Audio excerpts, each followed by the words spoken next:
Exercício número 3. Vamos fazer a linha A. Folha 6. Portanto, é dada uma função f que tem esta forma. É dado também um ponto com estas coordenadas. E pedem-se a equação do plano tangente ao gráfico de f no ponto P. Portanto, pede-se a equação do plano tangente. Vamos chamar este plano alfa. Okay? E em relação ao gráfico e ao ponto, pede-se também a reta R, que é a reta normal ao gráfico no ponto. Okay? Estas são as perguntas. Portanto, eu vou resolver isto de duas maneiras. Numa das maneiras, o plano ou hiperplano, vamos chamar plano tangente à superfície ou hipersuperfície de nível, vamos chamar NC, como habitualmente, uma dada função G no ponto P. Portanto, temos uma função G, temos um ponto P. Por esse ponto P passa o conjunto de nível, vamos considerar que é uma superfície ou hipersuperfície NC, e eu quero o plano tangente, tal como aqui está. Okay? E vamos chamar-lhe alfa. E também a mesma coisa para a reta R, que será a reta normal à superfície de nível NC da função G no ponto P. Okay? Mesma coisa. Portanto, há aqui umas fórmulas que podemos aplicar. Precisamos começar por considerar então uma função G que está definida num subconjunto de Rn, conjunto D. O valor da função é um número real. E temos um conjunto de nível C, que será então formado pelos elementos do domínio, tais que o valor da função G é constante e igual a C. Okay? E temos também um ponto P, que é um elemento deste conjunto. Okay? E as fórmulas são estas. Aquele plano alfa, isto são os dados, não é? Dados. Então, agora, as fórmulas são estas. O plano alfa será calculado de acordo com esta expressão. Portanto, serão os elementos de Rn, tais que o gradiente da função G no ponto P, produto escalar com o vetor x menos p, é igual a zero. E em relação à reta R, será formada, aqui não é igual, não é? Peço desculpa, aqui é pertence, não é? X será um elemento de Rn, tal que x é igual a p mais lambda, gradiente de G no ponto P, com o lambda um qualquer número real. Okay? Chamo só a atenção e o pedido, ao fim e ao cabo, ou a sugestão, caso não tenham feito ainda, que se inteirem da razão de ser desta equação. Porquê que isto funciona? Qual é a ideia que está por trás? Porque intuitivamente é muito simples. E a mesma coisa aqui para a reta. Portanto, o que está aqui é claramente uma equação vetorial da reta, uma reta que passa no ponto P e que tem a direção do vetor gradiente. Não é? Também tentar perceber porque é que isto funciona. Bom, o que é facto é que nós temos aqui estas fórmulas que podemos usar. Há aqui, no entanto, uma coisa que é preciso fazer. Portanto, isto são fórmulas que estão no formulário, inclusive, penso eu, que estão no formulário. Estas fórmulas, não é? Esta e esta, para este problema. Qual é a questão inicial que é preciso tratar? É a questão que tem a ver com o facto de, no enunciado, nos apresentarem uma função e um ponto, e quer o plano, quer a reta, referem-se ao gráfico da função. Ao gráfico da função. Naquele ponto. Ao gráfico, portanto, ao gráfico. Enquanto aqui nestas fórmulas, não é assim. Nestas fórmulas, temos uma função e um ponto, e temos, ao invés de um gráfico, em vez de gráfico, temos um conjunto de nível. E depois, em relação a esta situação, são apresentadas estas fórmulas. Portanto, aqui temos gráfico, aqui temos conjunto de nível. Portanto, há que, digamos assim, converter uma coisa na outra, não é? E, portanto, isto será o primeiro passo, ou seja, o gráfico de f, eu vou ter que fazer qualquer coisa para transformar isto, digamos assim, ou converter isto no conjunto de nível de uma outra função g. Pronto, isto é uma coisa muito simples. Vou começar por escrever o gráfico daquela função f. O gráfico, a expressão que eu posso escrever, será formada pelos pontos com coordenadas x, y, né, que é a variável. A variável independente é um vetor de R2, x, y, e agora preciso aqui de uma outra componente, que vou chamar z, onde vou registar o valor da função. O z vai tomar o valor da função. Elementos de R3, não há nenhuma restrição em relação ao par x, y, porque de facto o domínio desta função, então podemos escrever aqui assim, o domínio de f é R2, não é? Esta função está definida em todo o plano, de maneira que não preciso aqui de indicar nenhuma restrição, porque não existe em relação ao par x, y. Tenho apenas que escrever que z é igual ao valor da função, portanto, x² mais y². Okay? E se pensar isto depois é um cone em termos geométricos, não é? Em termos geométricos isto é um cone. Que seria qualquer coisa nestes termos assim, não é? Seria, esta é a equação bem conhecida, a equação do semicone, melhor dizendo, apenas a parte, chamemos-lhe a parte de cima. Bom, mas a questão então, voltando atrás, é, eu tenho isto, e agora preciso de converter, chamemos-lhe assim, nisto. Eu, se manipular, caso queira fazer, para tornar isto mais evidente, se manipular esta equação, escrevo uma equação equivalente e terei uma expressão assim. X² mais y², passo o z para outro membro e escrevo isto. E olhando para aqui, facilmente se percebe que o que eu tenho aqui é o conjunto de nível 0 de uma função g que tem esta forma funcional. Ou seja, isto é o conjunto nível 0 de g, sendo que o g tem a forma x² mais y² dentro da raiz menos z. Eu, aqui em cima, estou a olhar, digamos assim, estou a interpretar aquele cone, vamos chamar-lhe assim, estou a interpretar aquele cone como sendo o gráfico daquela função f, enquanto que, aqui assim, estou a olhar para o cone como sendo o conjunto de nível 0 desta outra função g. Okay? Mas de facto é a mesma superfície. Portanto, agora é só pegar e aplicar as fórmulas. Portanto, temos g de x, y, z, talvez copiar para aqui, igual a x² mais y² dentro da raiz menos z. Tenho que calcular o gradiente da função g no ponto P. O ponto P é o mesmo ponto, não é? É o ponto que pertence ao gráfico. Seria um ponto aqui assim, não é? P. Um ponto com as coordenadas x igual a 0, y igual a menos 1, z igual a 1. E, portanto, vai ser um ponto que satisfaz esta equação, não é? Portanto, é um ponto que pertence a este conjunto de nível. Portanto, ao cone, digamos assim. Portanto, eu vou calcular, então, cálculos. Portanto, vou calcular o gradiente de g no ponto P, que será o vetor dg dx, não é? A derivada de g parcialmente a x, que vai, depois de simplificar, fica assim, não é?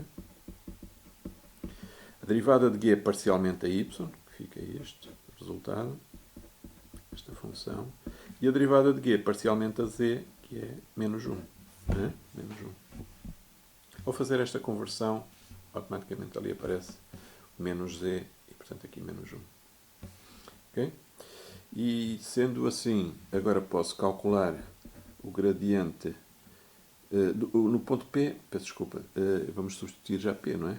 Vamos substituir já o P. P igual a 0 menos 1, 1, e portanto, substituindo, fica um vetor, se o x for 0, a primeira componente será 0, o y menos 1 aqui fica menos 1, e o z é igual... não interessa, não é? Que é menos 1. Esta componente é constante, é ali aquele menos 1. Portanto, está aqui o vetor gradiente naquele ponto. De maneira que agora é só usar o vetor gradiente para calcular o alfa e o r. Portanto, em relação ao alfa, tenho o alfa, ou seja, o plano tangente, é formado por os pontos x, y, z de R3, tais que o gradiente de G no ponto P, que já está aqui calculado, ou seja, 0, menos 1, menos 1, produto escalar com, abrir parênteses, x menos P, ora, x maiúsculo será x, y, z, não é? Variável independente, menos o ponto P. Ora, o ponto P é 0 menos 1, 1. Portanto, 0 menos 1, 1. Ok? Igual a 0. Vou esquecer aqui, igual a 0. Igual a 0, certo? E se eu deixar assim, já tenho, digamos, o resultado perfeitamente definido, não é? No entanto, se quiser simplificar, simplificando, obtenho alfa, um resultado mais compacto, x, y, z, pertencente a R3, eu já tenho aqui a conta feita ao lado, fica y mais z igual a 0. Portanto, é o plano de equação y mais z igual a 0. Okay? Posso escrever assim. Ou ainda podia ali substituir, ou podia apresentar também x, y, menos y, né? Porque o z é simétrico do y. E, portanto, este será o plano tangente. Este será o plano tangente àquele cone naquele ponto. Okay? Para a reta normal, é uma coisa parecida, não é? Para a reta normal, terei então que pegar e substituir, mais embaixo não se vê, substituir nesta outra expressão, não é? Para a reta, portanto, o plano tangente já está. Agora, para a reta normal, vou buscar esta forma, não é? Portanto, o R será formado pelos pontos x, y, z, elementos de R3, tais que o x, y, z é igual ao ponto P, ora, o ponto P é 0 menos 1, 1, 0 menos 1, 1, mais lambda, o vetor gradiente. Portanto, isto é a equação vetorial da reta, ora, o vetor gradiente foi calculado ali, 0 menos 1, menos 1. Este lambda é um número real. Não é? Se eu quiser, posso também simplificar e apresento este resultado numa expressão um pouquinho mais compacta e fica, eu ponho já o resultado final, querendo simplificar, não querendo deixar esta expressão, é R, né? R pertencente a R. Não querendo mais claro, digamos, com lambda pertencente a R. Ok? Só tem um parâmetro, não é? Porque só tem um grau de liberdade, portanto trata-se de uma reta. Ok, estava feito então, certo? Agora, esta sendo uma maneira muito utilizada para resolver este tipo de problemas, e portanto indo buscar estas formas, não é, no entanto, a única. Outra maneira um pouquinho diferente é olhar para isto, por exemplo, a questão do plano tangente. Vou fazer aqui assim um duplo traço. Uma outra maneira um pouquinho diferente de olhar para isto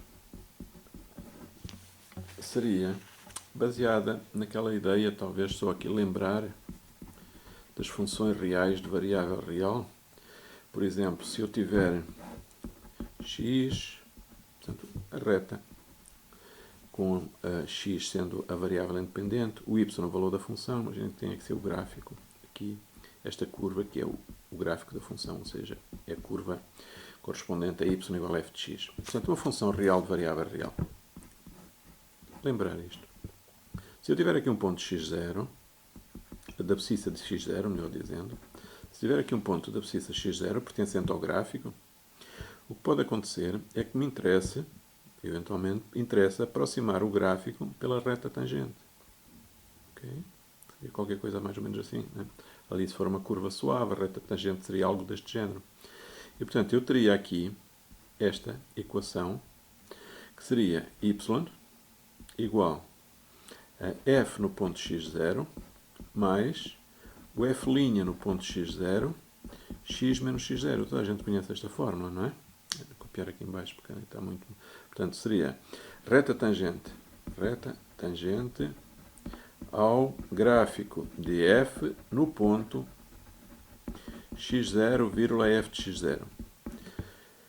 No ponto x0, f de x0. Como é que é a reta tangente? Portanto, será uma reta com a equação y igual a f no ponto x0 mais f' no ponto x0, admitindo que a função é derivável ali, x menos x0.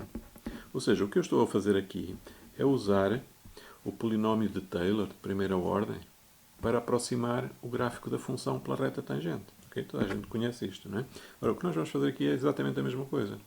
Portanto, outra maneira um pouquinho diferente de olhar para isto, então, seria, em vez de fazer aquilo que fizemos, ou seja, em vez de...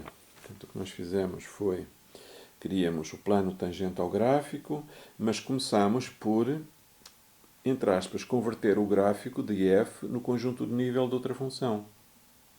E depois fomos usar aquelas propriedades do vetor gradiente, ser normal ao conjunto de nível, etc., para a partir daí tirar o plano tangente ao conjunto de nível e a reta normal ao conjunto de nível. Portanto, esta foi uma abordagem. Uma abordagem que está relacionada, obviamente, mas que é diferente, digamos assim, é a abordagem baseada nesta ideia. Portanto, se eu tiver a minha função, neste caso é f de xy igual a raiz de x² mais y². Okay? E tenho um ponto pertencente ao gráfico, que é o ponto de coordenadas 0, menos 1, 1. Este ponto pertence ao gráfico de f. Okay? Portanto, eu agora, em vez de dizer que z é igual a raiz de x² mais y², em vez de fazer isto, vou escrever z vai ser igual a f no ponto x0, y0 mais gradiente do f no ponto x0, y0, produto escalar, a função é diferenciável, portanto eu sei que posso usar, para calcular o diferencial, posso usar isto, x menos x0, ou seja, xy menos x0, y0. Okay? E reparem que se eu olhar para isto com atenção e se olhar para isto, percebo que estou a fazer a aplicação da mesma ideia essencial, digamos assim, embora tivesse que aqui adaptar a uma variável que é vetorial. Né? A variável aqui é escalar, é o x. Portanto, isto é uma função real de variável real. Esta função já não é uma função real de variável real, é uma função real de variável vetorial.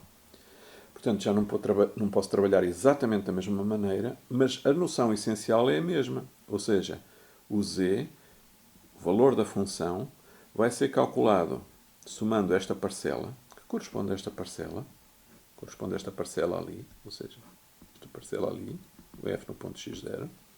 Agora é mais difícil desenhar, não é? Mas podia tentar fazer um desenho usando o cone, mais esta parcela. Nesta parcela, o que eu tenho é a quantidade correspondente a esta variação. Reparem que aqui, esta variação corresponde à derivada de f no ponto x0 vezes esta diferença, x menos x0.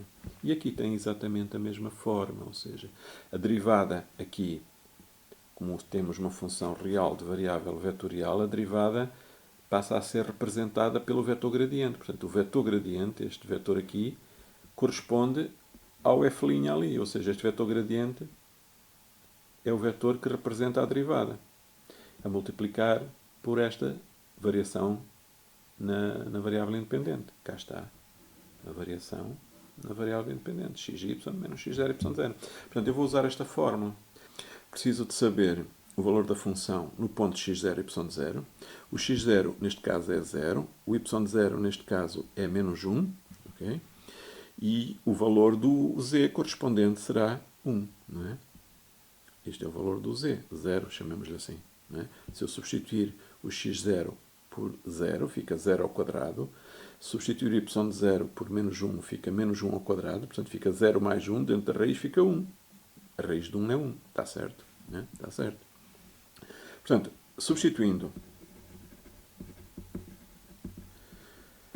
eu tenho o f no ponto x0, y0, será o f no ponto 0 menos 1, que é 0 mais menos 1 ao quadrado, ou seja, é 1.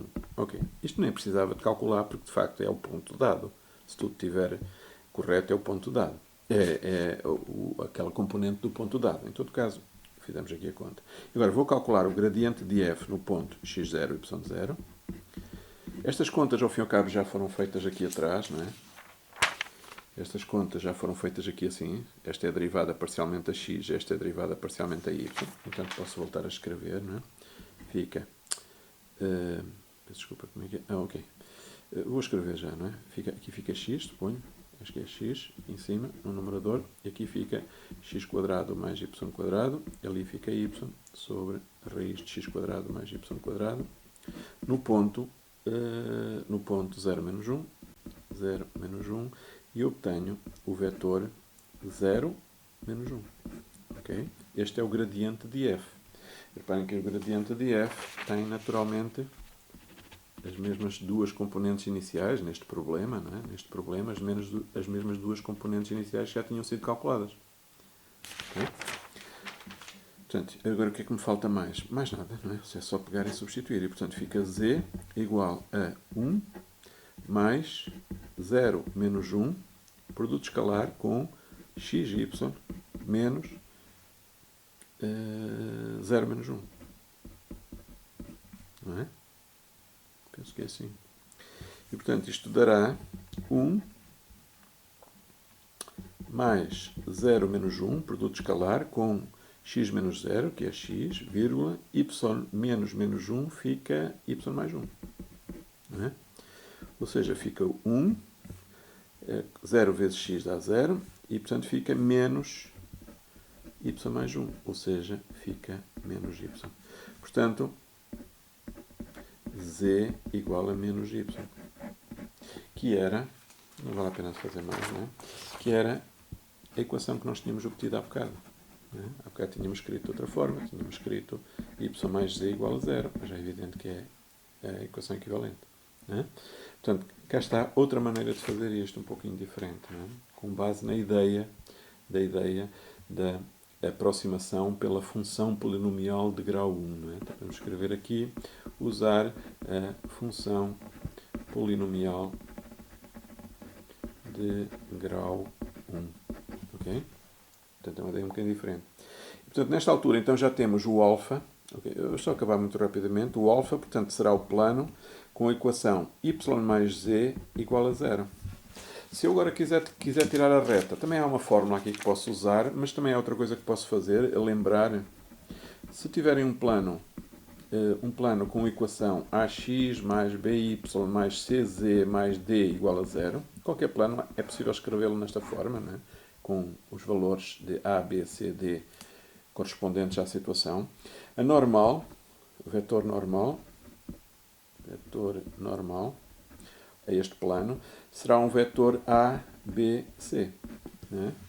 Ou melhor dizendo, um vetor com as coordenadas A, B, C é normal àquele plano. Né? Não é único, claro, mas este é um dos infinitos vetores normais, digamos. Este é o vetor normal. Né? O A, B e C não podem ser simultaneamente nulos. Né? Este vetor não pode ser nulo. Senão, se fossem nulos, ficava D igual a 0. O D também teria que ser 0. Enfim, não ficava nada. Não é? Portanto, o que é que quer dizer? Que aqui posso tirar logo o vetor normal. Né? Vetor normal. Ou seja, será o 0, 1, 1. Ou seja, este vetor, de certeza, que é normal ao plano alfa. E, portanto, a reta, vou buscar a equação vetorial da reta. A reta será x, y, z igual ao ponto. Ora, o ponto é o ponto 0 menos 1, 1, não é? 0 menos 1, 1. Certo? 0 menos 1, 1. Mais lambda vezes o vetor. Um vetor normal. 0, 1, 1.